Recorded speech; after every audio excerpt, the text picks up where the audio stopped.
The Bohemian Club? As you say, the Bohemian Club? That's where all those rich Republicans go up and stand naked against redwood trees, right? I've never been to the Bohemian Club, but you ought to go. It'd be good for you. Get some fresh air.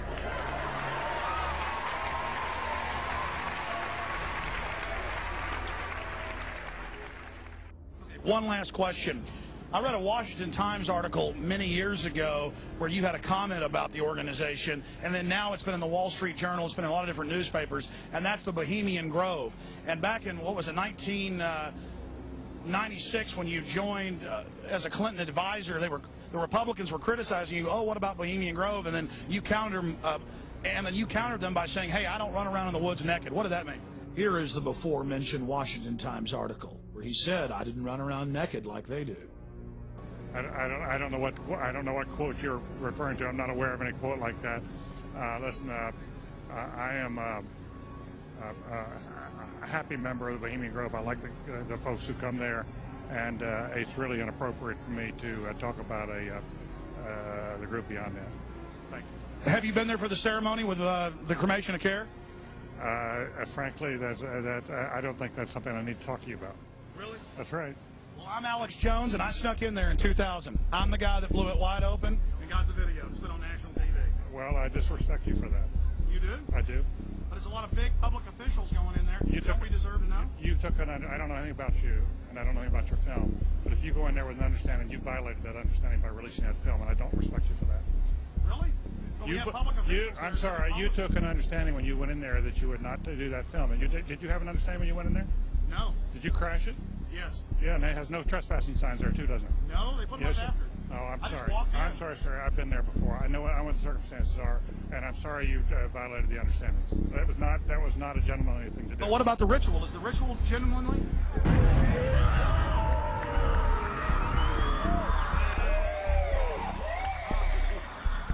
Sir, everything.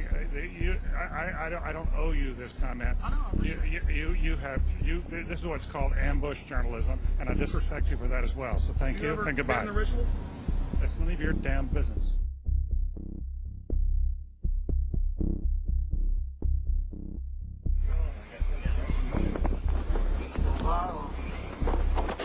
Princeton of all mortal wisdom, owl of Bohemia, we beseech thee, grant us thy counsel.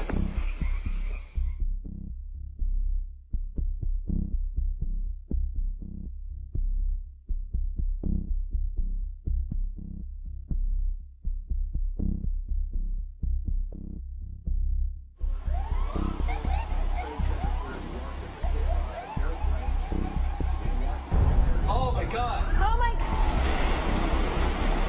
Oh, my God. Oh, my God. Oh, my God. I told you.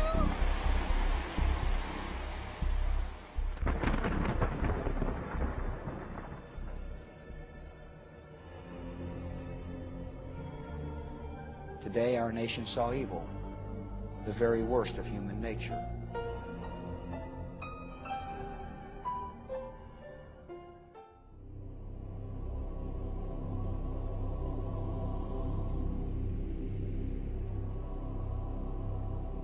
They had exactly the same agenda, and that was for bringing in this New World Order.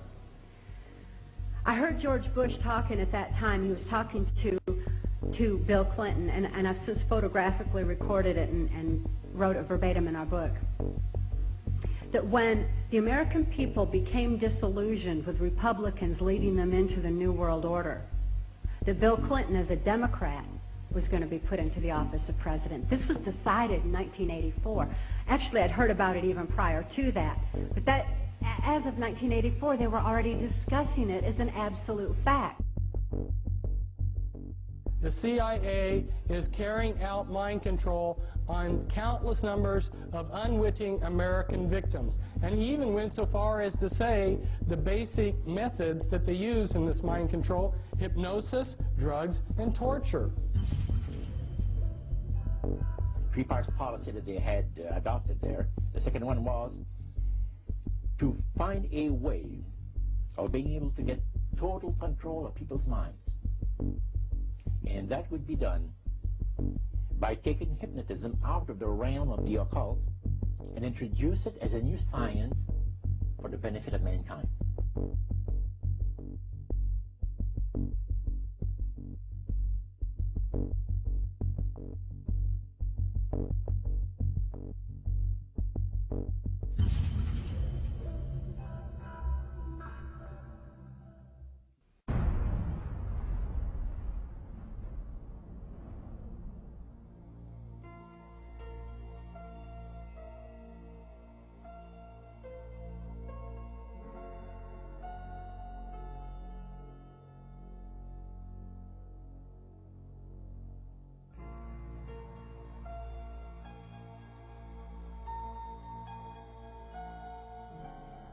Reflecting a policy of genocide either against the Tibetan people themselves or against their culture.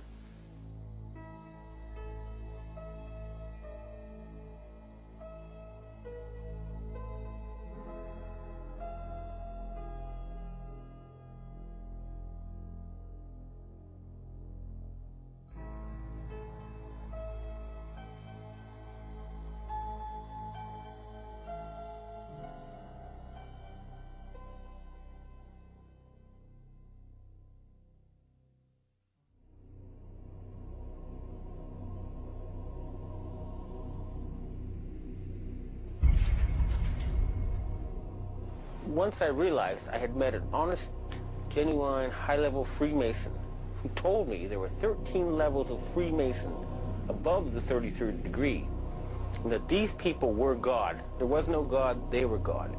So I asked them about their plans to kill people, and they said, yes, there are too many people on the planet. We need to get rid of several billion. And war doesn't seem to work, so we're going to use disease and starvation.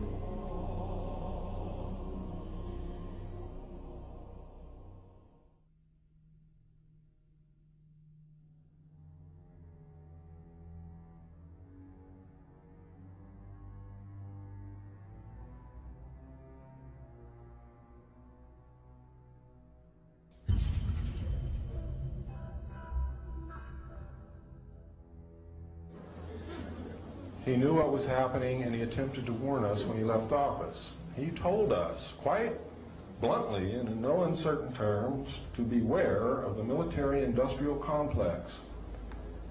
And who is the military-industrial complex? It is the members of the Council on Foreign Relations, and since the inception of the Trilateral Commission as well. I'm not, the Council on Foreign Relations, I don't know if I'm an official member. I've spoken there before. It basically is just a forum where a bunch of people talk about foreign policy. Was made up of the Executive Committee of the Council on Foreign Relations. Now, it is extremely significant that you understand that the first 6 members from the government, along with President Eisenhower, were also members and longtime members of the Council on Foreign Relations. They believed in that organization. They believed in its goals, which was one world government.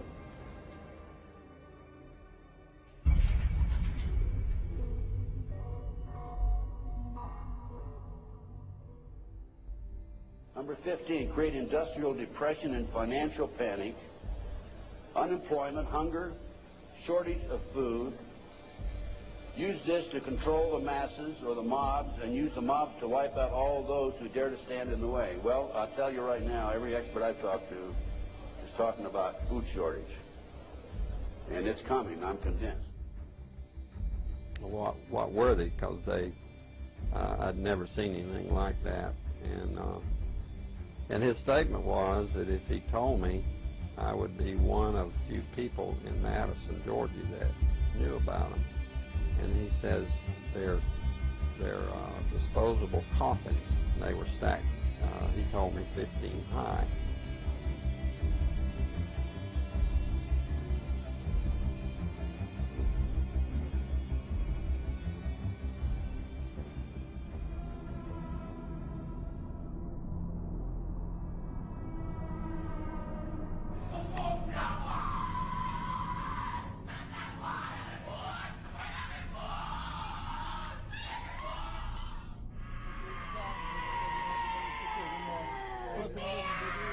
devo morire. È di Cristo, è di Cristo, è di Cristo.